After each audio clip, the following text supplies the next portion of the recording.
Welcome to Thinking Deeper by 6-7. Imagine for a second that you're evaluating the two most influential religious figures in human history, Jesus of Nazareth and Muhammad, Right. but you are not asking if they're divinely inspired. You're not asking which religion is quote-unquote true. Instead, you're grading them on a strictly secular, atheism-aligned virtue scorecard. Yeah, which is a wild concept. It really is. How do their moral frameworks hold up when certainty itself is viewed as dangerous, and human well-being is the only thing that actually matters? Today, we are exploring a fascinating and highly controversial analysis of certainty, God, and the moral machinery that has fundamentally shaped our world. And before we get any further into this, we need to establish some very clear ground rules for you, the listener. Definitely. Because this material touches so deeply on religion, theology, and an explicitly atheistic evaluation framework, we want to be incredibly clear we are strictly impartial here. Right, we're not taking sides on this. Exactly. We are not endorsing this secular scorecard, nor are we attacking the religious viewpoints of billions of people. Our mission for this deep dive is simply to impartially report and, unpack the fascinating and admittedly uncomfortable ideas contained within this specific secular analysis. I think that is super important to keep in mind because grading religious figures on an atheist scorecard feels a bit like grading a fish on how well it can climb a tree. Yeah. I am really curious to see how this framework justifies its numbers. And speaking of which, if you like my channel, please subscribe and press the like button. So let's look at the framework we're unpacking today. It's called the Pangburn framework. Right. This is a scorecard designed with a very specific, modern, secular perspective. It basically treats absolute certainty as something inherently dangerous. It views coercion as ethically expensive. And it believes that human well-being is the ultimate foundational ground of any moral system. That's right.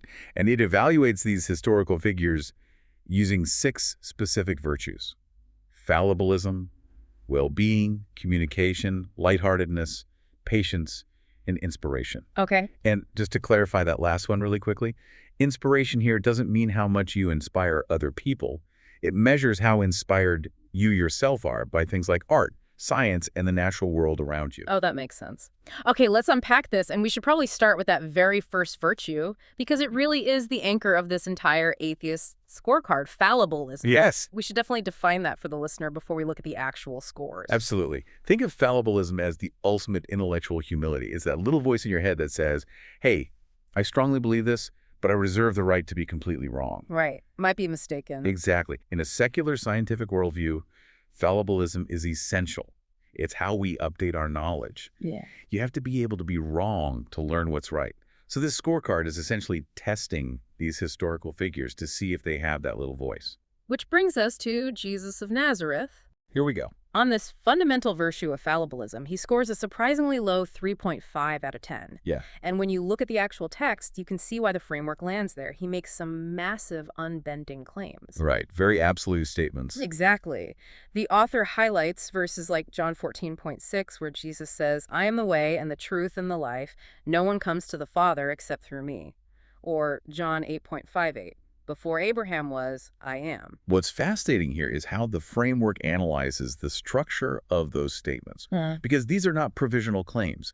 Jesus is not presenting himself as a fellow truth seeker who is walking alongside you in the dark. Right. He's not saying, let's figure this out together. Exactly. These are identity-level certainty claims. From the perspective of this secular scorecard, fallibilism isn't just about acting polite or humble. It is a structural recognition of human cognitive limits. And Jesus allows you to ask questions, sure, but he offers no epistemic parity. Wait, epistemic parity. In plain English, you mean he isn't treating you as an equal partner in the search for truth? Precisely. You aren't two peers debating a hypothesis. In his framework, truth is not something you collaborate on to figure out. Truth is something you submit to, because he is claiming to literally be the truth. Wow, okay. It's an all-or-nothing proposition. You can't really say, hey, we might be wrong about this, when the person talking claims to be the physical embodiment of God. Right. So that completely explains the low score on certainty. But here's where it gets really interesting. When we move to the second virtue, well-being, Jesus gets an 8.5 out of 10. Which is a huge jump. It's a massive jump. And the text points out that Jesus constantly subordinates rigid traditional law to human flourishing. A great example they use is Mark 2.27, where Jesus says, "The Sabbath was made for man, not man for the Sabbath." Right. He's actively prioritizing human rest and well-being over strict bureaucratic rule following. He does, and the analysis strongly credits that alignment with the secular virtue of well-being. He's incredibly focused on healing, feeding, and caring for the marginalized in the physical world. Yeah. And there's a massive counterbalance here that keeps him from getting a perfect 10. Jesus also introduces the concept of eternal punishment. The text specifically looks at Matthew 25, where Jesus speaks of the curse departing into eternal fire. Right, the concept of hell. Exactly. If we connect this to the bigger picture of the Pangburn framework, infinite punishment introduces an infinite psychological cost. It creates fear, anxiety, and a profound level of moral coercion. You simply cannot maximize human well-being, according to this Atheist Scorecard, while simultaneously threatening people with eternal suffering. Man, that is a heavy concept to sit with. It really is. You have this incredible gentleness and care in the physical, day-to-day world, paired with an infinite, terrifying threat in the cosmic world. It makes you wonder how that dynamic plays out socially. So let's look at how we actually talk to people in the streets. Yeah, the social approach. Right. For communication, Jesus scores a 7.5, and for lightheartedness, he scores a 7 out of 10. The framework really praises his use of parables and his anti-dogmatic humor. Like when he tells the religious leaders they are straining out a gnat and swallowing a camel. It's a brilliant, highly visual joke. It really is. It's a genuinely funny way to puncture rigid hypocrisy. He's pointing out how people obsess over tiny, insignificant rules while completely ignoring massive moral failings. It is brilliant humor, but the author makes a really sharp observation here. It is corrective humor, not playful humor. Oh, interesting. He's using wit as a weapon against dogmatism, which is why he gets a 7 out of 10. He's not just bantering for the sake of it. Right. And regarding his communication style, using parables, the framework acknowledges that stories are psychologically highly effective, but they are epistemically asymmetric. Let me stop you there. Epistemically asymmetric, meaning he holds all the answers, and you are basically just guessing at the riddle. That is a perfect way to translate it. Jesus explicitly says he speaks in parables so that the secrets of the kingdom are given to some and hidden from others. When you pair that deliberate asymmetry with the threat of hell that we just talked about, the communicative environment completely changes. Yeah. Disagreement now carries infinite stakes. It's no longer a genuine, open-ended exchange of ideas between two equals. It becomes an exercise in risk-managed submission. Risk-managed submission. Yeah. That is such a striking way to frame it. You aren't just debating philosophy over dinner. Yeah. You're trying to solve a riddle to avoid an eternity in fire. It adds a ton of psychological pressure to the conversation. Absolutely. Which brings us to the final two virtues for Jesus. Yeah. Patience and inspiration. And he scores incredibly high here, a 9 out of 10 on both. Yeah, you're perfect. The material points to his radical interpersonal patience. Love your enemies. Pray for those who persecute you. And even while being executed, Father, forgive them, for they know not what they do. And for inspiration, he is deeply connected to the natural world. He uses mustard seeds, vineyards, and the birds of the air as his teaching tools. He is clearly receptive and inspired by the world around him. This raises an important question, though, which the analysis beautifully highlights. The core tension in the framework of Jesus. You have this extraordinary, radical patience in lived human interaction. He outright refuses coercion and retaliation in the present moment. Right. But that patience exists alongside the promise of infinite punishment later. It is infinite patience now, but infinite punishment later. Wow. Okay, so that gives Jesus an overall score of 7.1 out of 10. That tension between present gentleness and cosmic consequence is fascinating. But if Jesus demands absolute submission on a cosmic level, how does Muhammad's framework operate? Let's get into it. Let's run his moral framework through this exact same atheist scorecard. Starting with the epistemic approach, that foundational virtue of fallibilism, Muhammad scores a 2.5 out of 10. Right. The framework points to the Quran, specifically verses like 53.3 to 4, which state that he does not speak from his own inclination, but strictly from divine revelation. And the analysis here is vital for you to understand this secular critique. In the framework laid out by Muhammad, disagreement isn't framed as mere uncertainty or an innocent difference of opinion. Right.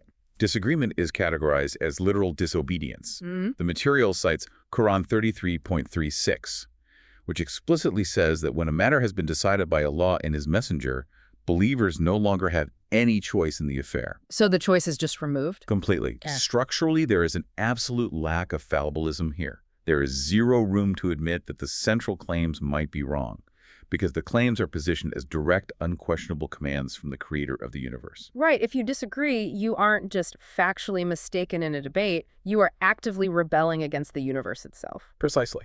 So how does that level of strict obedience impact the virtue of well-being? Muhammad scores a 6 out of 10 here. On the positive side, there is a very high regard for justice within the text. There's that incredibly famous verse, Quran 5.32, where saving a single life is equated to saving all of mankind. But wait, let me push back on this score for a second. If the text says saving one life is like saving all of mankind, isn't that putting human life and well-being on a massive pedestal? You would think so. How does the framework justify downgrading his well-being score to a 6? That's a great question, and the author absolutely credits that verse. There is a real, tangible concern for justice, charity, and community welfare. However, the reason the score sits at a 6 is that, according to this atheist framework, well-being in this system is heavily conditional. Conditional how? It is strictly subordinate to divine command. The ultimate goal isn't human flourishing for its own sake. The goal is obedience to God. Human well-being is heavily promoted, yes, but only within the boundaries of total submission to the established theology. I see. If human well-being ever conflicts with the divine command, the command wins out. Every time. Got it. It's well-being, but with a very strict, unmovable ceiling built over it. Moving on to the social approach, let's look at communication, where Muhammad scores a 4 out of 10, and lightheartedness, where he scores a 3 out of 10. The material notes a real mix when it comes to communication. Yes, there's a strong duality there. On one hand, you have verses heavily encouraging persuasion, like inviting people to the way of the Lord with wisdom and good instruction. But on the other hand, you have verses commanding harshness against disbelievers and hypocrites.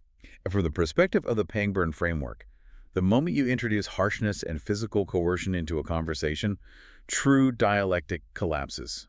By dialectic collapsing, you mean you can't have a good faith, fruitful debate if the other guy is authorized to enforce his views with harshness. Exactly. If I can punish you for disagreeing with me, we aren't having a debate anymore. I'm just dictating terms to you. Right.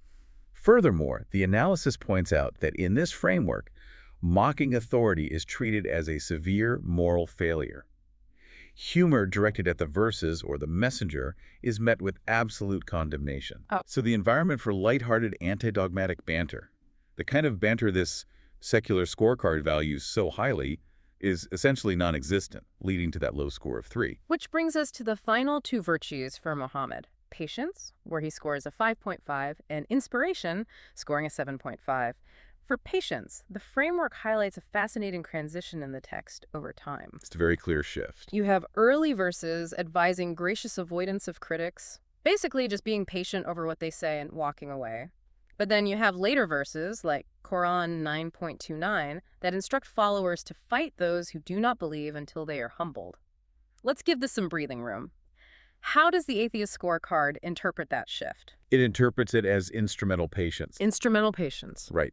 In this framework, patience is not the ultimate enduring state of being like it was framed with Jesus.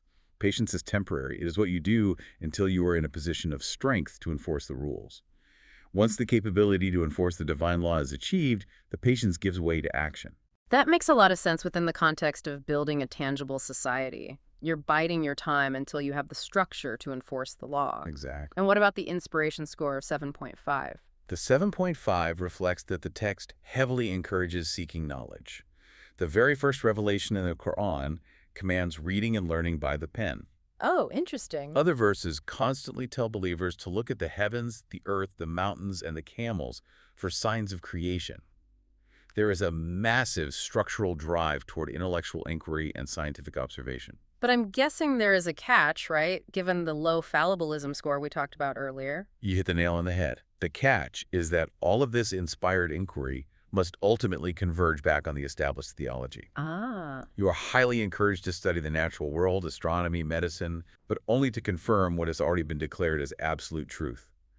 The conclusion of your research is predetermined. So if your science contradicts the text. If your scientific inquiry leads you to doubt the core theology, the inquiry must be discarded. Okay, we have our final tally. Let's look at the final synthesis from this secular scorecard.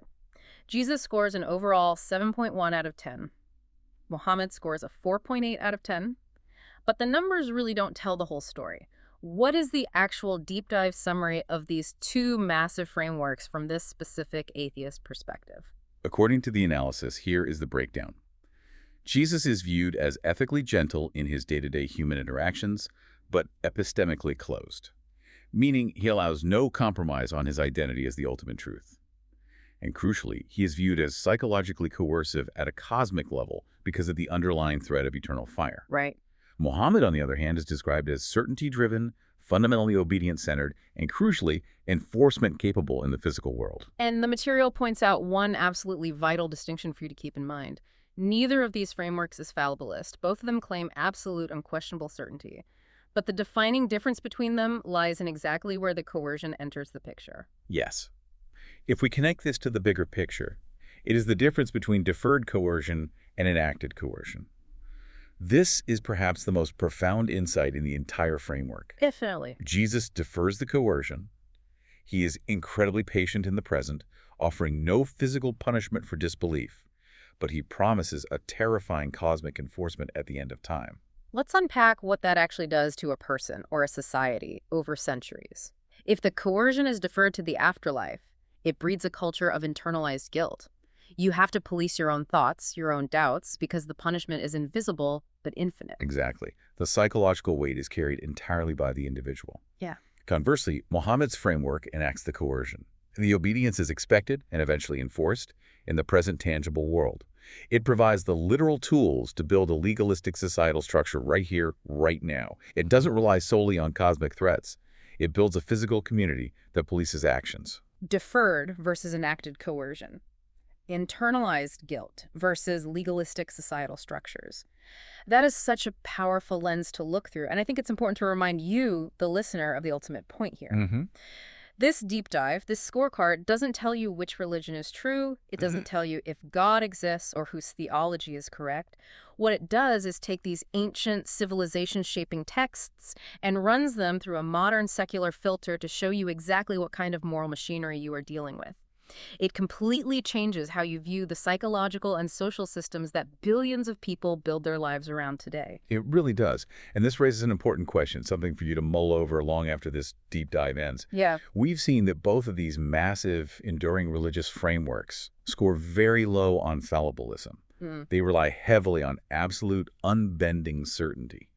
So the question is it even possible to build a global, enduring, civilization-level moral system without claiming absolute certainty? That's the million-dollar question. Can a purely fallibilist framework, a worldview that openly admits, hey, we might be entirely wrong about this, ever inspire the same level of global devotion, self-sacrifice, and societal structure that these certainty-driven systems have achieved throughout human history?